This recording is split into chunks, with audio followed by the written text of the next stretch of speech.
ਸਤਿ ਸ਼੍ਰੀ ਅਕਾਲ। ਲੋਕਰਾਲ ਚੈਨਲ ਪੰਜਾਬੀ ਦੇ ਖਾਸ ਪ੍ਰੋਗਰਾਮ ਸਿੱਧੇ ਸਵਾਲ ਦੇ ਵਿੱਚ ਤੁਹਾਡਾ ਸਵਾਗਤ। ਮੈਂ ਗੁਰਜਿੰਦਰ ਸਿੰਘ ਪੰਗੂ ਤੇ ਮੇਰੇ ਨਾਲ ਕਿਸਾਨੀ ਮਸਲੇ ਤੇ ਵਿਚਾਰ ਚਰਚਾ ਕਰਨ ਦੇ ਲਈ ਜੋ ਟਿੱਕਰੀ ਬਾਰਡਰ ਦੇ ਰਸਤੇ ਖੁਲਵਾਉਣ ਦੇ ਲਈ ਅੱਜ ਉੱਥੇ ਮੀਟਿੰਗ ਹੋਈ ਸੀ। ਕੁਝ ਕਿਸਾਨ ਵੀ ਸ਼ਾਮਲ ਸੀ। ਬਹਾਦਰਗੜ੍ਹ ਦੇ ਜੋ ਉੱਥੇ ਉਦਯੋਗਪਤੀ ਨੇ ਉਹ ਵੀ ਸ਼ਾਮਲ ਰਹੇ ਨੇ ਤੇ ਹਰਿਆਣਾ ਸਰਕਾਰ ਨੇ ਪਹਿਲਾਂ ਇੱਕ ਹਾਈ ਪਾਵਰ ਕਮੇਟੀ ਬਣਾਈ ਸੀ। ਜਦੋਂ ਉਦਯੋਗਪਤੀਆਂ ਨੇ ਕੋਰਟ ਦੇ ਵਿੱਚ ਜਾ ਕੇ ਸ਼ਿਕਾਇਤ ਕੀਤੀ ਸੀ ਰਸਤੇ ਖਲਵਾਉਣ ਨੂੰ ਲੈ ਕੇ। ਹੁਣ ਕਿਹਾ ਜਾ ਰਿਹਾ ਹੈ ਕਿ ਜੋ ਅੰਦੋਲਨ ਦੇ ਚੱਲਦਿਆਂ ਜੋ ਕੱਚੇ ਪੱਕੇ ਰਸਤੇ ਨੇ ਜੋ ਪੁਲਿਸ ਨੇ ਬੰਦ ਕੀਤੇ ਹੋਏ ਨੇ ਉਹ ਖੁਲਵਾਏ ਜਾਣਗੇ। ਹਾਲਾਂਕਿ ਇਹ ਸਰਕਾਰ ਦੀਆਂ ਚਾਲਾਂ ਹੀ ਹੈ। ਬੀਜੇਪੀ ਸਰਕਾਰ ਉਹ ਸਰਕਾਰ ਜੋ ਲਗਾਤਾਰ ਕਹਿ ਸਕਦੇ ਆ ਕਿ ਕਹਿਰ ਢਾਉਣ ਤੇ ਤੁਲੀ ਹੋਈ ਹੈ, ਅੰਦੋਲਨ ਨੂੰ ਜੜ ਤੋਂ ਪੁੱਟਣਾ ਚਾਹੁੰਦੀ ਹੈ।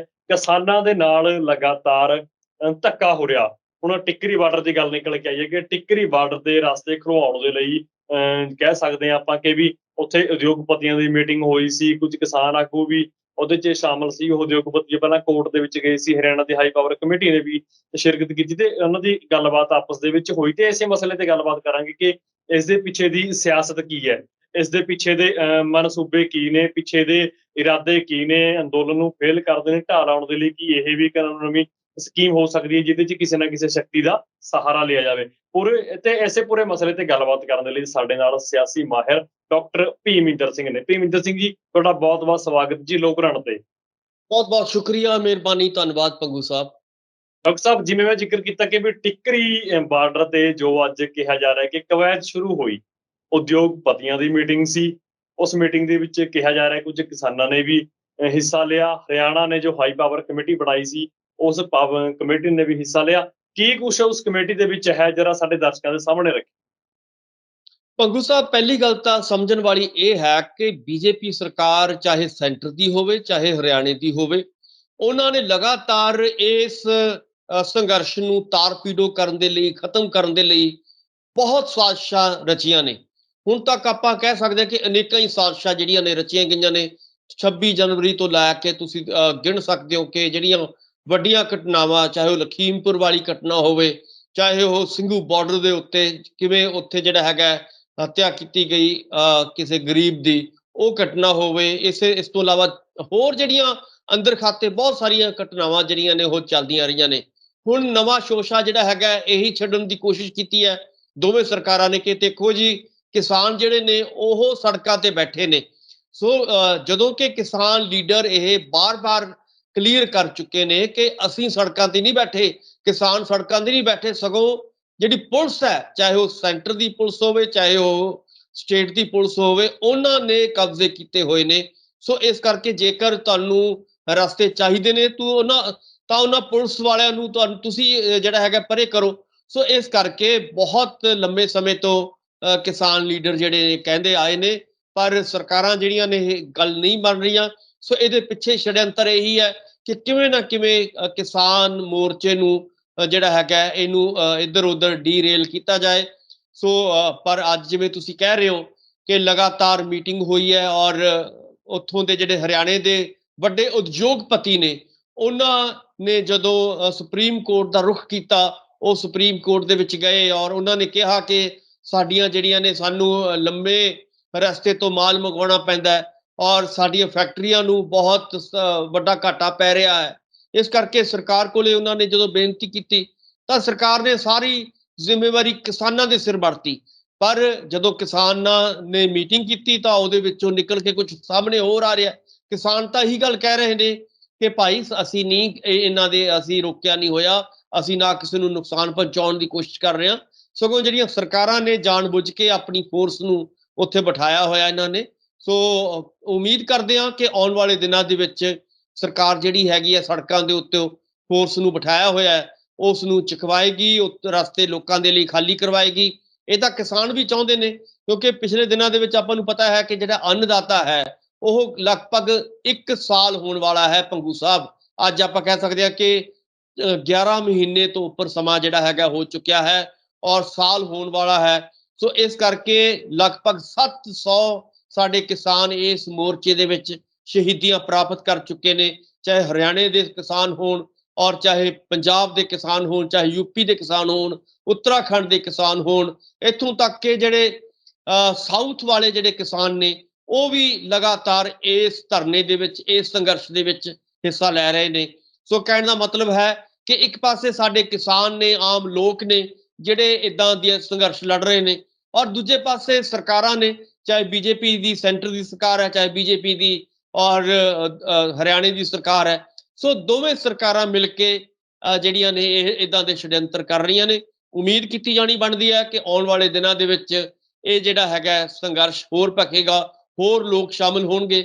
ਜਿਉਂ-ਜਿਉਂ 22 ਦੀਆਂ ਚੋਣਾਂ ਨੇੜੇ ਆ ਰਹੀਆਂ ਨੇ, ਤਿਉਂ-ਤਿਉਂ ਇਹ ਜਿਹੜਾ ਮੋਰਚਾ ਹੈ ਹੋਰ ਭਖੇਗਾ ਔਰ ਸਰਕਾਰ ਜਿਹੜੀ ਹੈਗੀ ਹੈ, ਚਾਹੇ ਦੋਵੇਂ ਸਰਕਾਰਾਂ, ਸੈਂਟਰ ਦੀ ਸਰਕਾਰ ਔਰ ਹਰਿਆਣੇ ਦੀ ਸਰਕਾਰ, ਉਹ ਬੈਕ ਫੁੱਟ ਤੇ ਜਾਏਗੀ। ਪੰਗੂ ਸਾਹਿਬ, ਡਾਕਟਰ ਸਾਹਿਬ, ਕੀ ਅਲੱਗ-ਅਲੱਗ ਪੜਾਵਾਂ ਦੇ ਜ਼ਰੀਏ, ਅਲੱਗ-ਅਲੱਗ ਕਮੇਟੀਆਂ ਦੇ ਜ਼ਰੀਏ ਰਸਤੇ ਖੁਲਵਾਉਣ ਦੀ ਕਹਿੰਦੀ ਹੈ ਸਰਕਾਰ, ਅਸੀਂ ਕਵਾਇਦ ਸ਼ੁਰੂ ਕਰਾਂਗੇ। ਇਹਨਾਂ ਕਵਾਇਦਾਂ ਦੇ ਜ਼ਰੀਏ ਕੀ ਅੰਦੋਲਨ ਨੂੰ ਇਕੱਠਾ ਕਰਨ ਦੀ ਤਿਆਰੀਆਂ ਕਰ ਰਹੀ ਹੈ ਬੀਜੇਪੀ ਸਰਕਾਰ? ਉਹ ਬੀਜੇਪੀ ਸਰਕਾਰ ਜਿਹੜੀ ਪਹਿਲਾਂ ਕਹਿੰਦੀ ਸੀ ਕਿ ਨਕਸਲਵਾਦੀ ਨੇ, ਉਹ ਕਹਿੰਦੀ ਸੀ ਹਕੂਮਤ ਉਗਰਵਾਦੀ ਨੇ, ਨੈਕਸਲਾਈਟ ਨੇ, ਐਂਟੀ ਨੈਸ਼ਨਲ ਨੇ, ਪਾਕਿਸਤਾਨ ਤੋਂ ਫੰਡਿੰਗ ਹੁੰਦੀ ਹੈ, ਚੀਨ ਤੋਂ ਫੰਡਿੰਗ ਹੁੰਦੀ ਹੈ। ਇਹ ਤਾਂ ਤਾਲਿਬਾਨ ਨਾਲ ਤੱਕ ਜੋੜ ਦਿੱਤਾ ਗਿਆ ਸੀ ਕਿਸਾਨਾਂ ਨੂੰ, ਤੇ ਉਸ ਤੋਂ ਬਾਅਦ ਤਾਂ ਗੱਲ ਇੱਥੋਂ ਤੱਕ ਆ ਗਈ ਕਿ ਤੁਸੀਂ ਗੱਡੀਆਂ ਦੇ ਹੇਠਾਂ ਦਰੜ ਕੇ ਮਾਰ ਦਿਓ, ਇੱਥੇ ਸਾਡੀ ਹਕੂਮਤ ਹੈ, ਪੁੱਛਣ ਵਾਲਾ ਕੌਣ ਹੈ? ਕੀ ਫਿਰ ਅੰਦੋਲਨ ਨੂੰ ਸਮੇਟਣ ਦੀਆਂ ਤਿਆਰੀਆਂ ਕਰ ਰਹੀ ਹੈ ਬੀਜੇਪੀ? ਪੰਗੂ ਸਾਹਿਬ ਦੇਖੋ, ਇਹ ਨਹੀਂ ਕਿ ਹੁਣ ਉਹ ਇਸ ਤਰ੍ਹਾਂ ਦੇ ਮਤਲਬ ਛੜਯੰਤਰ ਕਰ ਰਹੀ ਹੈ।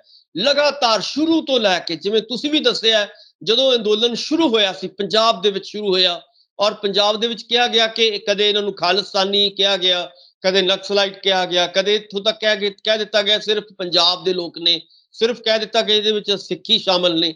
ਸੋ ਕਹਿਣ ਦਾ ਮਤਲਬ ਹੈ ਕਿ ਲਗਾਤਾਰ ਸ਼ੁਰੂ ਤੋਂ ਲੈ ਕੇ ਅੱਜ ਤੱਕ ਜਦੋਂ ਅਸੀਂ ਬਾਰ-ਬਾਰ ਘਟਨਾਵਾਂ ਨੂੰ ਵੇਖਦੇ ਹਾਂ ਤਾਂ ਉੱਥੋਂ ਹੀ ਪਤਾ ਲੱਗਦਾ ਹੈ ਕਿ ਇਹਨਾਂ ਸਰਕਾਰਾਂ ਨੇ ਲਗਾਤਾਰ ਇਸ ਮੋਰਚੇ ਦੇ ਖਿਲਾਫ ਛੜਯੰਤਰ ਰਚੇ ਨੇ।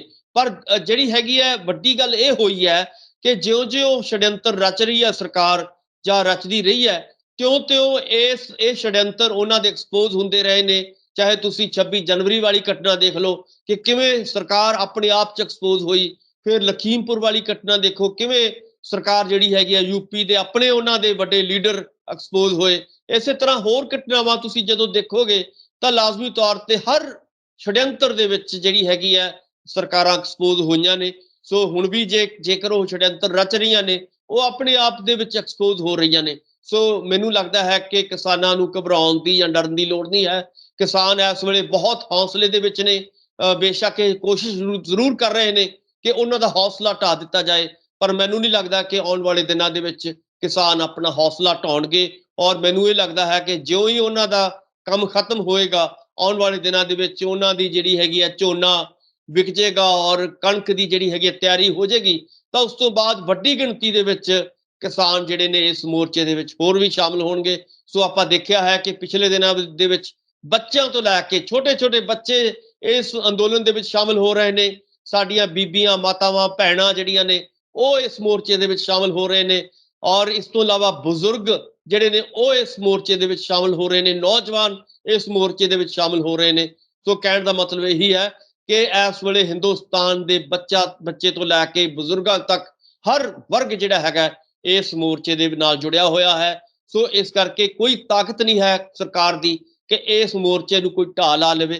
ਸੋ ਉਮੀਦ ਕੀਤੀ ਜਾਣੀ ਬਣਦੀ ਹੈ ਕਿ ਆਉਣ ਵਾਲੇ ਦਿਨਾਂ ਦੇ ਵਿੱਚ ਹੋਰ ਵੱਧ ਚੜ ਕੇ ਸਾਡੇ ਕਿਸਾਨ, ਬੀਬੀਆਂ, ਭੈਣਾਂ, ਮਾਤਾਵਾਂ, ਬੱਚੇ, ਨੌਜਵਾਨ ਇਸ ਅੰਦੋਲਨ ਦੇ ਵਿੱਚ ਸ਼ਾਮਲ ਹੋਣਗੇ ਔਰ ਅਖੀਰ ਨੂੰ ਇਹ 3 ਕਾਲੇ ਕਾਨੂੰਨ ਜਿਹੜੇ ਨੇ ਉਹ ਸਰਕਾਰ ਨੂੰ ਮਜਬੂਰ ਕਰਨਗੇ ਕਿ ਇਹ ਵਾਪਸ ਹੋਣ ਔਰ ਇੱਕ ਨਵਾਂ MSP ਵਾਲਾ ਕਾਨੂੰਨ ਜਿਹੜਾ ਹੈਗਾ ਬਣਾਇਆ ਜਾਏ। ਸੋ ਉਮੀਦ ਕੀਤੀ ਜਾਣੀ ਬਣਦੀ ਹੈ ਕਿਉਂਕਿ ਆਸ ਦੇ ਉੱਤੇ ਸਾਰਾ ਕੁਝ ਜਹਾਨ ਜਿਹੜਾ ਹੈਗਾ, ਦੁਨੀਆ ਜਿਹੜੀ ਹੈਗੀ ਹੈ ਉਹ ਖੜੀ ਹੈ। ਸੋ ਉਮੀਦ ਆਪਾਂ ਹੀ ਕਰਦੇ ਹਾਂ ਕਿ ਸਾਡੇ ਕਿਸਾਨ ਬੇਸ਼ੱਕ ਇਦਾਂ ਦੇ ਛੜਯੰਤਰਾਂ ਤੋਂ ਸੁਚੇਤ ਹੋ ਚੁੱਕੇ ਨੇ ਔਰ ਹੌਲੀ-ਹੌਲੀ ਹੋਰ ਸੁਚੇਤ ਹੋਣਗੇ ਔਰ ਹੋਰ ਵੱਡੇ ਗਿਣਤੀ ਦੇ ਵਿੱਚ ਇਸ ਮੋਰਚੇ ਦੇ ਵਿੱਚ ਸ਼ਾਮਲ ਹੋਣਗੇ। ਪੰਗੂ ਸਾਹਿਬ, ਬਿਲਕੁਲ ਡਾਕਟਰ ਸਾਹਿਬ, ਜਿਵੇਂ ਤੁਸੀਂ ਕਿਹਾ ਕਿ ਮੋਰਚਾ ਪਹਿਲਾਂ ਵੀ ਚੜ੍ਹਦੀ ਕਲਾ ਦੇ ਵਿੱਚ ਸੀ ਤੇ ਹੁਣ ਵੀ ਲਗਾਤਾਰ ਜੋ ਸ਼ਮੂਲੀਅਤ ਹੈ ਲੋਕਾਂ ਦੀ, ਉਹ ਸ਼ਮੂਲੀਅਤ ਭਰਪੂਰ ਸ਼ਮੂਲੀਅਤ ਹੈ ਕਿਸਾਨਾਂ ਦੀ, ਹਰ ਇੱਕ ਵਰਗ ਦੀ ਇਹਦੇ 'ਚ ਸ਼ਮੂਲੀਅਤ ਹੈ।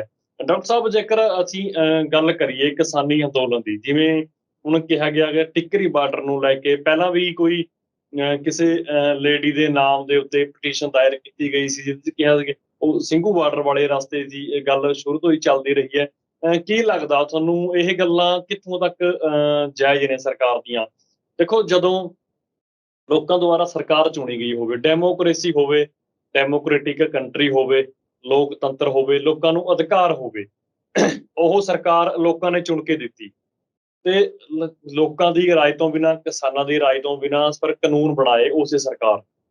ਕਾਨੂੰਨ ਬਣਾਉਣ ਤੋਂ ਬਾਅਦ ਜਦੋਂ ਕਿਸਾਨ ਕਹਿੰਦੇ ਕਿ ਇਹ ਕਾਨੂੰਨ ਸਾਡੀ ਖੇਤੀ ਨੂੰ ਖਤਮ ਕਰ ਦੇਣਗੇ, ਖੇਤੀ ਕਿਉਂਕਿ ਕਾਰਪੋਰੇਟ ਹੱਥਾਂ ਦੇ ਵਿੱਚ ਦੇਣਗੇ, ਤੇ ਜਦੋਂ ਕਿਸਾਨ ਆਪਣੇ ਇਸੇ ਗੱਲ ਨੂੰ ਲੈ ਕੇ ਵਿਰੋਧ ਕਰਦੇ ਨੇ, ਸ਼ਾਂਤੀਮਈ ਪ੍ਰਦਰਸ਼ਨ ਹੁੰਦਾ ਉਹਨਾਂ ਦਾ 1 ਸਾਲ ਤੋਂ, ਠੰਡ ਦੇ ਵਿੱਚ, ਗਰਮੀ ਦੇ ਵਿੱਚ ਉਹ ਸੜਕਾਂ ਤੇ ਬੈਠੇ ਨੇ, ਤਾਂ ਬੀਜੇਪੀ ਸਰਕਾਰ ਫਿਰ ਇਹ ਧੱਕਾ ਕਰਦੀ ਹੈ। ਤਾਂ ਫਿਰ ਦੇਸ਼ ਨੂੰ ਅਸੀਂ ਕਿਸ ਸੰਦਰਭ ਦੇ ਵਿੱਚ ਰੱਖ ਕੇ ਦੇਖੀਏ, ਦੇਸ਼ ਨੂੰ ਅਸੀਂ ਕਿਹੜੇ ਹਾਲਾਤਾਂ ਦੇ ਵਿੱਚ ਰੱਖ ਕੇ ਦੇਖੀਏ? ਕਿਉਂਕਿ ਇਹ ਤਾਂ ਡਿਕਟੇਟਰਸ਼ਿਪ ਹੋ ਗਈ ਨਾ, ਇਹ ਤਾਂ ਹਿਟਲਰ ਸ਼ਾਹੀ ਰਾਜ ਹੋ ਗਿਆ। ਫਿਰ ਤੁਸੀਂ ਗੁੱਸਾ ਵੀ ਕਰਦੇ ਹੋ ਜਦੋਂ ਤੁਹਾਡੀਆਂ ਫੋਟੋਆਂ ਹਿਟਲਰ ਦੇ ਨਾਲ ਮੇਲ ਕਰਕੇ ਲਾਈ ਜਾਂਦੀਆਂ ਨੇ। ਇਹ ਤਾਂ ਫਿਰ ਡੈਮੋਕ੍ਰੇਟਿਕ ਨਹੀਂ ਨਾ ਹੋਇਆ। ਤੁਸੀਂ ਸ਼ਾਂਤੀ ਪ੍ਰਦਰਸ਼ਨ ਕਰ ਰਹੇ ਕਿਸਾਨਾਂ ਦੇ ਉੱਤੇ ਤੁਸੀਂ ਗੱਡੀਆਂ ਚੜਾਓ ਦਿਓ, ਉਹਨਾਂ ਨਾਲ ਧੱਕਾ ਕਰੋ, ਉਹਨਾਂ ਦੇ ਤੁਸੀਂ ਜੋ ਇੱਥੇ ਉਹਨਾਂ ਨੇ ਬੈਠੇ ਨੇ, ਉਹ ਆਪਣਾ ਸੰਘਰਸ਼ ਕਰ ਰਹੇ ਨੇ ਸਿੰਘੂ ਬਾਰਡਰ ਦੇ ਨੇੜੇ, ਆਪਣੇ ਤੁਸੀਂ ਬੰਦੇ ਭੇਜ ਕੇ ਜਿਹਦੇ 'ਚ ਬੀਜੇਪੀ ਦਾ ਇੱਕ MLA ਵੀ ਹੋਵੇ, ਤਾਂ ਤੁਸੀਂ ਉਹਨਾਂ ਤੇ ਹਮਲਾ ਕਰਾਓ, ਤਾਂ ਇਹ ਤਾਂ ਫਿਰ ਧੱਕਾ ਹੋ ਗਿਆ ਨਾ। ਦੇਸ਼ ਦਾ ਸਫ਼ਰ ਬਚੂਗਾ ਕਿਵੇਂ ਇਹਨਾਂ ਹਾਲਾਤਾਂ ਦੇ ਵਿੱਚ?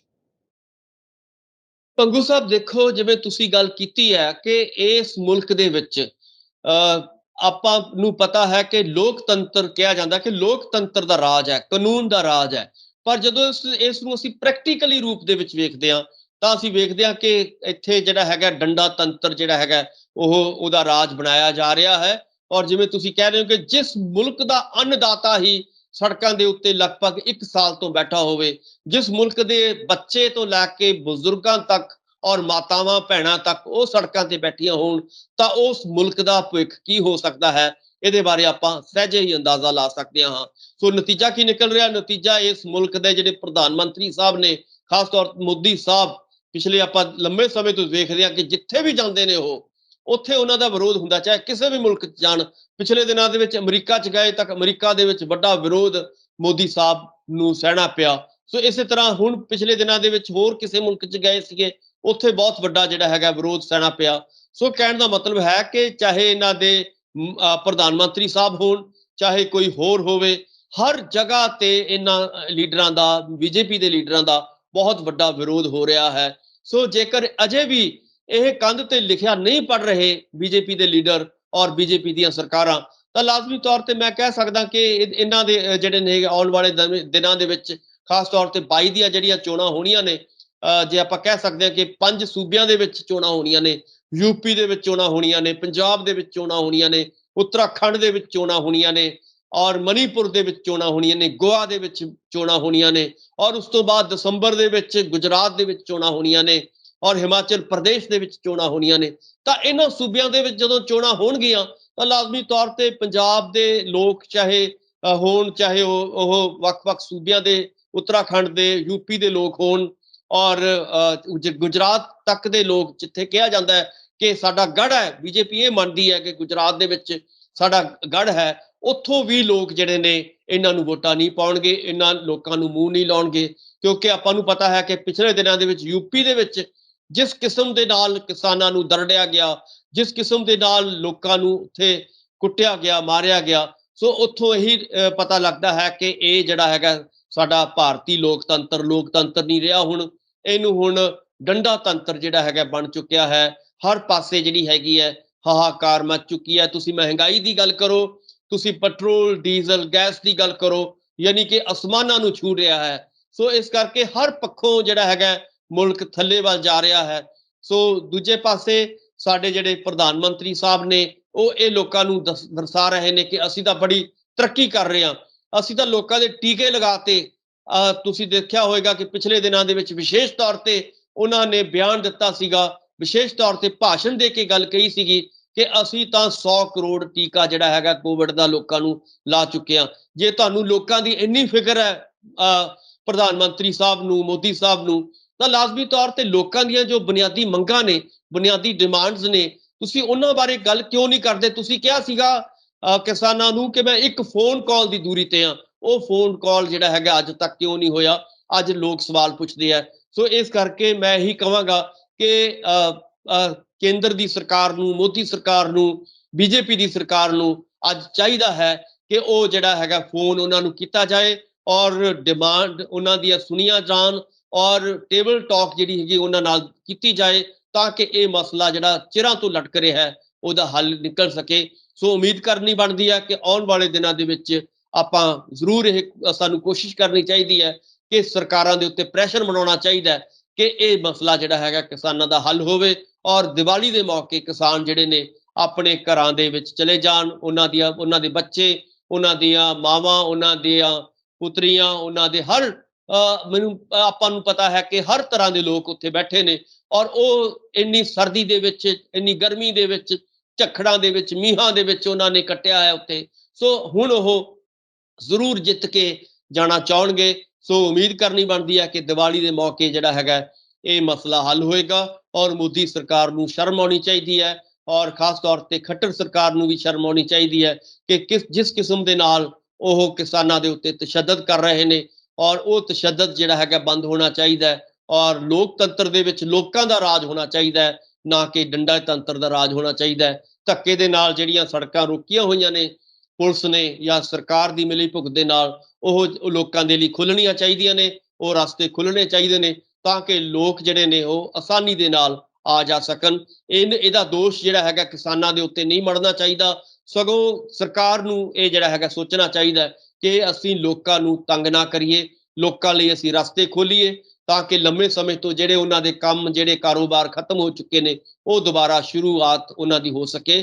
ਪੰਗੂ ਸਾਹਿਬ ਜੀ ਡਾਕਟਰ ਸਾਹਿਬ, ਸਮਝੀਏ ਕੀ ਤੇ ਪਰਖੀਏ ਕੀ, ਦੇਖੀਏ ਕੀ ਕਿਸਾਨੀ ਅੰਦੋਲਨ ਨੂੰ ਅੱਜ ਆਪਾਂ ਜੇਕਰ ਸਿਆਸਤ ਦੀ ਕਸਵੱਟੀ ਦੇ ਉੱਤੇ ਰੱਖ ਕੇ ਦੇਖੀਏ, ਬਾਰ-ਬਾਰ ਆਪਾਂ ਇਹ ਆਪਣੇ ਪ੍ਰੋਗਰਾਮਾਂ ਦੇ ਵਿੱਚ ਜ਼ਿਕਰ ਕਰ ਚੁੱਕੇ ਹਾਂ, ਅੱਜ ਫੇਰ ਜ਼ਿਕਰ ਕਰ ਰਹੇ ਹਾਂ। ਇਸ ਗੱਲ ਦਾ ਜ਼ਿਕਰ ਕਰਨਾ ਬਣਦਾ ਵੀ ਹੈ ਕਿਉਂਕਿ ਹਰ ਪਲ ਸਿਆਸਤ ਦੇ ਸਮੀਕਰਨ ਬਦਲ ਰਹੇ ਨੇ ਤੇ ਅੱਜ ਕਿਸਾਨੀ ਅੰਦੋਲਨ, ਫਿਰ ਉਹੀ ਸਵਾਲ ਹੈ ਸਿਆਸਤ ਦੇ ਵਿੱਚ, ਦੇਸ਼ ਦੀ ਸਿਆਸਤ ਦੇ ਵਿੱਚ, ਪੰਜਾਬ ਦੀ ਸਿਆਸਤ ਦੇ ਵਿੱਚ, ਕਿਉਂਕਿ ਰਕੇਸ਼ ਟਿਕੈਤ ਵੀ ਇਹ ਗੱਲ ਕੱਲ ਕਹਿ ਚੁੱਕੇ ਨੇ ਕਿ ਯੂਪੀ ਦੇ ਵਿੱਚ ਅਸੀਂ ਸਰਕਾਰ ਬੀਜੇਪੀ ਹਕੂਮਤ ਨੂੰ ਇਸ ਵਾਰ ਅਸੀਂ ਬਾਹਰ ਕਰਾਂਗੇ ਸੱਤਾ ਦੇ ਵਿੱਚੋਂ। ਕੀ ਪ੍ਰਭਾਵ ਰਹੂਗਾ ਦੇਸ਼ ਦੀ ਸਿਆਸਤ ਦੇ ਵਿੱਚ ਕਿਸਾਨੀ ਅੰਦੋਲਨ ਦਾ?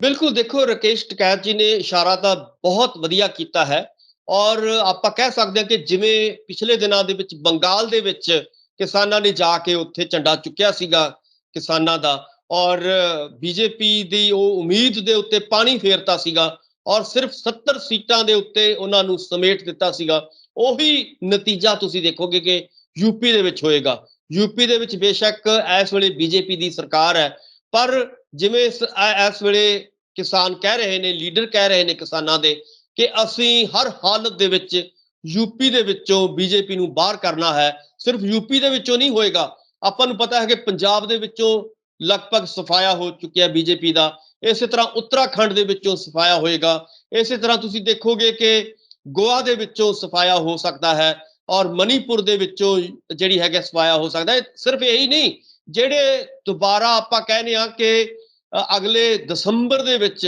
ਚੋਣਾਂ ਹੋਣੀਆਂ ਨੇ ਔਰ ਬੀਜੇਪੀ ਇਹ ਕਹਿ ਰਹੀ ਹੈ ਕਿ ਇੱਥੋਂ ਸਾਨੂੰ ਕੋਈ ਹਿਲਾ ਨਹੀਂ ਸਕਦਾ, ਉਹਦਾ ਮੈਂ ਜ਼ਿਕਰ ਕਰਾਂ ਗੁਜਰਾਤ ਔਰ ਹਿਮਾਚਲ ਪ੍ਰਦੇਸ਼, ਉੱਥੇ ਵੀ ਜੇਕਰ ਇਹ ਸੰਘਰਸ਼ ਲਗਾਤਾਰ ਚੱਲਦਾ ਰਹਿੰਦਾ ਹੈ ਤਾਂ ਇਹਨਾਂ ਦੋਵਾਂ ਸੀਟਾਂ ਦੇ ਵਿੱਚੋਂ ਵੀ ਬੀਜੇਪੀ ਦਾ ਸਫਾਇਆ ਹੋਏਗਾ। ਸੋ ਉਮੀਦ ਇਹੀ ਕੀਤੀ ਜਾਣੀ ਬਣਦੀ ਹੈ ਕਿਉਂਕਿ ਸਰਕਾਰ ਕਿਸੇ ਵੀ ਹਾਲਤ ਦੇ ਵਿੱਚ ਜੇਕਰ ਨਹੀਂ ਚੁੱਕੇਗੀ, ਜੇਕਰ ਕਿਸਾਨਾਂ ਦੇ ਮਸਲੇ ਹੱਲ ਨਹੀਂ ਕਰੇਗੀ ਔਰ 3 ਕਾਲੇ ਕਾਨੂੰਨ ਰੱਦ ਨਹੀਂ ਕਰੇਗੀ ਔਰ ਨਵਾਂ MSP ਵਾਲਾ ਕਾਨੂੰਨ ਨਹੀਂ ਲੈ ਕੇ ਆਏਗੀ ਤਾਂ ਲਾਜ਼ਮੀ ਤੌਰ ਤੇ ਇਹਨਾਂ 7 ਸਟੇਟਾਂ ਦੇ ਵਿੱਚ ਬੀਜੇਪੀ ਦਾ ਸੁਪੜਾ ਸਾਫ਼ ਹੋ ਸਕਦਾ ਹੈ। ਸੋ ਉਮੀਦ ਕੀਤੀ ਜਾਣੀ ਬਣਦੀ ਹੈ ਕਿ ਜਿਵੇਂ ਸਾਡੇ ਕਿਸਾਨ ਲੀਡਰ ਕਹਿ ਰਹੇ ਨੇ ਉਹ ਬਿਲਕੁਲ ਮਿਹਨਤ ਕਰਨਗੇ ਔਰ ਘਰ ਘਰ ਜਾ ਕੇ ਹੀ ਸੰਦੇਸ਼ ਦੇਣਗੇ ਕਿ ਬੀਜੇਪੀ ਨੂੰ ਇਸ ਮੁਲਕ ਦੇ ਵਿੱਚੋਂ ਅਸੀਂ ਬਾਹਰ ਭਜਾਈਏ ਔਰ ਮੁਲਕ ਦੇ ਵਿੱਚ ਲੋਕਤੰਤਰ ਦਾ ਰਾਜ ਲੈ ਕੇ ਆਈਏ, ਚੰਗਾ ਜਿਹਦੇ ਵਿੱਚ ਆਮ ਲੋਕ, ਕਿਸਾਨ, ਗਰੀਬ, ਮਜ਼ਦੂਰ ਜਿਹੜੇ ਨੇ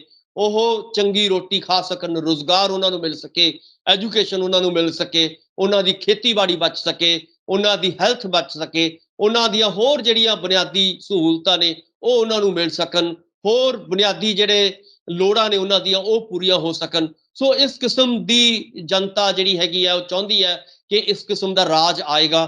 ਸੋ ਉਮੀਦ ਕੀਤੀ ਜਾਣੀ ਬਣਦੀ ਹੈ ਕਿ ਅਗਲੇ 22 ਦੀਆਂ ਚੋਣਾਂ ਜਿਹੜੀਆਂ ਅਗਲੇ ਸਾਲ ਹੋਣ ਜਾ ਰਹੀਆਂ ਨੇ ਉਹਦੇ ਵਿੱਚ ਇਸ ਤਰ੍ਹਾਂ ਦੇ ਲੋਕ, ਇਸ ਤਰ੍ਹਾਂ ਦੇ ਸੁਪਨੇ, ਇਸ ਤਰ੍ਹਾਂ ਦੇ ਜਿਹੜੇ ਨਾਅਰੇ ਉਹ ਹੋਣਗੇ ਕਿ ਲੋਕਾਂ ਨੂੰ ਰੁਜ਼ਗਾਰ, ਲੋਕਾਂ ਨੂੰ ਸਿਹਤ, ਲੋਕਾਂ ਨੂੰ ਬੁਨਿਆਦੀ ਸਹੂਲਤਾਂ, ਕਿਸਾਨਾਂ ਦੇ ਇਹ 3 ਕਾਲੇ ਕਾਨੂੰਨ ਵਾਪਸੀ ਔਰ ਨਵੇਂ MSP ਦਾ ਜਿਹੜਾ ਨਵਾਂ ਕਾਨੂੰਨ ਜਿਹੜਾ ਹੈਗਾ ਇਸ ਤਰ੍ਹਾਂ ਦਾ ਜਿਹੜਾ ਹੈਗਾ ਉਹਨਾਂ ਨੂੰ ਮਿਲੇਗਾ। ਸੋ ਆਪਾਂ ਕਹਿ ਸਕਦੇ ਹਾਂ ਇਹ ਜ਼ੋਰ ਨਾਲ ਕਿ ਜੇਕਰ ਅਗਲੀਆਂ ਚੋਣਾਂ ਤੱਕ ਇਹ ਰਹਿੰਦਾ ਹੈ, ਅੰਦੋਲਨ ਇਸੇ ਤਰ੍ਹਾਂ ਚੱਲੇਗਾ ਤਾਂ ਲਾਜ਼ਮੀ ਤੌਰ ਤੇ ਬਹੁਤ ਵੱਡਾ ਨੁਕਸਾਨ ਬੀਜੇਪੀ ਸਰਕਾਰਾਂ ਦਾ ਵੱਖ-ਵੱਖ ਸਟੇਟਾਂ ਦੇ ਵਿੱਚ ਜਿਹੜੀਆਂ ਇਸ ਵੇਲੇ ਰਾਜ ਕਰ ਰਹੀਆਂ ਨੇ ਉਹਨਾਂ ਦਾ ਨੁਕਸਾਨ ਹੋ ਸਕਦਾ ਹੈ ਭੰਗੂ ਸਾਹਿਬ। ਜੀ ਬਿਲਕੁਲ ਨੁਕਸਾਨ ਹੋ ਸਕਦਾ ਕਿਉਂਕਿ ਕਿਸਾਨੀ ਅੰਦੋਲਨ ਜੋ ਕਿਸਾਨ ਆਗੂ ਨੇ ਲੀਡ ਕਰ ਰਹੇ ਅੰਦੋਲਨ ਬੰਗਾਲ ਦੇ ਵਿੱਚ ਜਾ ਕੇ ਵੀ ਬੀਜੇਪੀ ਸਰਕਾਰ ਦੇ ਉੱਥੇ ਜੋ ਉਮੀਦਾਂ ਸੀ ਬੀਜੇਪੀ ਸਰਕਾਰ ਨੂੰ ਉਸ ਉਮੀਦਾਂ ਤੇ ਬੂਰ ਨਹੀਂ ਪੈਣ ਦਿੱਤਾ ਸੀ। ਕਿਸਾਨਾਂ ਨੇ ਪ੍ਰਚਾਰ ਕੀਤਾ ਸੀ, ਬੜਾ ਜ਼ੋਰਦਾਰ ਪ੍ਰਚਾਰ ਸੀ। ਹੁਣ ਉਹੀ ਪਾਲਿਸੀ ਯੂਪੀ ਦੇ ਵਿੱਚ ਹੈ ਜੋ ਬੜੀ ਧੜੱਲੇ ਨਾਲ ਜ਼ਬਰਦਸਤ ਪੂਰੇ ਤਾਬੜ ਤੋੜ ਤਰੀਕੇ ਦੇ ਨਾਲ ਉਸ ਪਾਲਿਸੀ ਨੂੰ ਲਾਗੂ ਕਰਨਗੇ ਉਹ, ਕਿਉਂਕਿ ਬੀਜੇਪੀ ਦਾ ਵਿਰੋਧ ਕਰ ਰਹੇ ਨੇ। ਕਹਿੰਦੇ ਨੇ ਕਿ ਇਸ ਵਾਰ ਯੂਪੀ ਦੀ ਸੱਤਾ ਦੇ ਵਿੱਚੋਂ ਬੀਜੇਪੀ ਨੂੰ ਬਾਹਰ ਕਰਾਂਗੇ। ਉਹ ਬੀਜੇਪੀ ਜੋ ਆਪਣਾ ਰਸਤਾ ਯੂਪੀ ਤੋਂ ਕੱਢ ਕੇ ਕੇਂਦਰ ਦੀ NDA ਹਕੂਮਤ ਦੇ ਵਿੱਚ ਰਾਜ ਕਰਦੀ ਹੈ, ਇਸ ਵਾਰ ਅਸੀਂ ਉਹ ਤੋਂ ਬਾਹਰ ਕਰ ਦਾਂਗੇ। ਬਿਲਕੁਲ ਡਾਕਟਰ ਸਾਹਿਬ ਬਹੁਤ ਬਹੁਤ ਧੰਨਵਾਦ ਤੁਹਾਡਾ ਗੱਲਬਾਤ ਕਰਨ ਦੇ ਲਈ। ਬਹੁਤ ਬਹੁਤ ਸ਼ੁਕਰੀਆ, ਮਿਹਰਬਾਨੀ, ਧੰਨਵਾਦ। ਦਰਸ਼ਕੋ, ਸਾਡੇ ਨਾਲ ਜੁੜੇ ਹੋਏ ਸੀ ਸਿਆਸੀ ਮਾਹਿਰ ਡਾਕਟਰ ਭੀਮਿੰਦਰ ਸਿੰਘ। ਮਸਲਾ ਸੀ ਜ਼ਿਕਰਯੋਗ ਸੀ ਕਿ ਟਿੱਕਰੀ ਬਾਰਡਰ ਦੇ ਜੋ ਰਸਤੇ ਖੁਲਵਾਉਣ ਦੀ ਗੱਲਬਾਤ ਚੱਲ ਰਹੀ ਸੀ। ਕਿਹਾ ਜਾ ਰਿਹਾ ਸੀ ਕਿ ਜੋ ਕਈ ਕੱਚੇ ਪੱਕੇ ਰੋਡ ਨੇ ਜਿੱਥੇ ਕਿਸਾਨੀ ਅੰਦੋਲਨ ਚੱਲਦਿਆਂ ਲੈ ਕੇ ਸਰਕਾਰ ਨੇ, ਪੁਲਿਸ ਨੇ ਰੋਡ ਜਾਮ ਕੀਤੇ ਹੋਏ ਨੇ, ਉਹਨਾਂ ਨੂੰ ਖੁਲਾਉਣ ਦੀ ਗੱਲ ਚੱਲ ਰਹੀ ਸੀ। ਉਸੇ ਮਸਲੇ ਨੂੰ ਤੁਸੀਂ ਸਮਝਿਆ ਕਿ ਉਸ ਮਸਲਾ ਉਹ ਕੀ ਸੀ, ਕਿਹੜੇ ਰਸਤੇ ਖੁੱਲਣਗੇ, ਕਿਵੇਂ ਰਸਤੇ ਖੁੱਲਣਗੇ। ਤੇ ਸਰਕਾਰ ਤਾਂ ਲਗਾਤਾਰ ਅੰਦੋਲਨ ਤੇ ਕਿਸਾਨਾਂ ਤੇ ਕਹਿਰ ਢਾਉਣ ਤੇ ਲੱਗੀ ਹੋਈ ਹੈ। ਸਰਕਾਰ ਆਪਣੀ ਗੱਲ ਨੂੰ ਲੈ ਕੇ ਵਜੀਦਾ ਹੈ। ਖੇਤੀ ਕਾਨੂੰਨ ਸਰਕਾਰ ਮਾਫ ਕਰਨ ਦੇ ਆਪਣਾ ਵਾਪਸ ਲੈਣ ਦੇ ਰੋਹ ਦੇ ਵਿੱਚ ਨਹੀਂ ਹੈ। ਵਾਰ-ਵਾਰ ਇਹ ਕਹਿੰਦੇ ਨੇ ਕਿ ਅਸੀਂ ਅਮੈਂਡਮੈਂਟ ਤਾਂ ਕਰ ਦਿੰਦੇ ਹਾਂ ਪਰ ਅਸੀਂ ਵਾਪਸ ਲੈਣ ਨੂੰ ਤਿਆਰ ਨਹੀਂ ਹੈ। ਬੀਜੇਪੀ ਸਰਕਾਰ ਨੂੰ ਇੱਕ ਨਾ ਇੱਕ ਦਿਨ ਦਾ ਇਹਨਾਂ ਕਾਨੂੰਨਾਂ ਦਾ, ਇਹਨਾਂ ਕਿਸਾਨੀ ਅੰਦੋਲਨ ਦਾ ਹੱਲ ਕੱਢ ਕੇ ਹੀ ਗੱਲ ਬਣੂਗੀ। ਕਿਉਂਕਿ ਜੇ ਤੁਸੀਂ ਲੋਕਾਂ ਦੀ ਵੋਟਾਂ ਦੇ ਨਾਲ ਬਣੇ ਹੋ ਤਾਂ ਲੋਕਾਂ ਨਾਲ ਤੁਸੀਂ ਕਿੱਥੋਂ ਤੱਕ ਕਿਨਾਰਾ ਕਰ ਸਕਦੇ ਹੋ। ਇਸ ਮਾਮਲੇ ਦੇ ਵਿੱਚ ਜੋ ਅਪਡੇਟ ਹੋਊਗੀ ਲਗਾਤਾਰ ਤੁਹਾਡੇ ਨਾਲ ਸਾਂਝੀ ਕਰਦੇ ਰਹਾਂਗੇ। ਤੁਸੀਂ ਬਣੇ ਰਹੋ ਤੁਹਾਡੇ ਆਪਣੇ ਚੈਨਲ ਲੋਕ ਰਣ ਚੈਨਲ ਪੰਜਾਬੀ ਤੇ। ਧੰਨਵਾਦ।